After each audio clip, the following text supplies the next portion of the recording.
Religion is an excuse. We allow it to excuse violence, oppression, bizarre behavior, and blind obedience, just to name a few little things. Hardly a week goes by without hearing about someone killing someone in the name of God or the name of Allah, or if they're not killing someone, they're oppressing someone.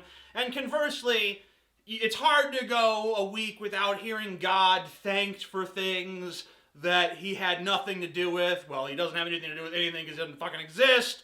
But even if he did exist, he wouldn't give a shit about my team won the game. Woo! A majority of Americans believe that God intercedes in football games. There's a comforting fact. Why are we allowed to have elections in this country again? People are like, oh, thank God my mother survived the surgery. It's like, how about thank the fucking surgeon? You know, the guy that spent years and years and years of his fucking life going to medical school. Doesn't have to be a guy, it could be a girl too. I'm not sexist, fuck you. Far as believers are concerned, anything bad that happens in the name of their religion, that is some horrible, misguided person who is twisting the words of the fucking religion around and corrupting it and doing it wrong, all wrong. But if anything good happens, then of course they have no problem saying, oh yes, that was God that did that. That was God's will, his benevolent glory. It's like, well, how come everything bad that happens is man's fault and everything good that happens is God's blessing? I mean, like, you know, either it's all man or it's all God. I'm an atheist, you know where I stand, right? Like, how does the moderate religious person honestly think that the extremist is the one that's twisting scripture around? Because if anything, it's the moderate that's twisting scripture to make it fit with modernity. The fucking extremists are the people who are taking scripture fucking literally. They're looking at these old texts like the Bible or the Quran and they're saying, oh, well, it says here I'm supposed to stone homosexuals, and it says here that, you know, I can rape women, and it says here that I can have slaves, and it says here that I'm supposed to be able to do all this fucking stuff that I can't do anymore. You know what it must be? It must be that society is unjust and has fallen away from God's chosen path. Therefore, I have to blow some people up. Therefore, I have to kill these abortion doctors. Therefore, whatever, insert crazy fucking shit here. And it's all totally justified by these old religious texts that these people are supposedly misinterpreting. You know why those books are fucked up and filled with that sort of like ancient desert tribal morality? Because they came from the fucking ancient tribal deserts. Another thing religion does is it destroys critical thinking skills because it gives you the only answer you'll ever need to any question. God done did it. Or if it wasn't God, it was the devil. Woo, the devil. Or it's the folly of man. But usually it's God. God has this plan. I don't know if you guys know. He figured everything out a long time ago. Religion is an excuse for ignorance to dominate our lives. Ancient people didn't know what caused the rain. They thought it must be the rain god.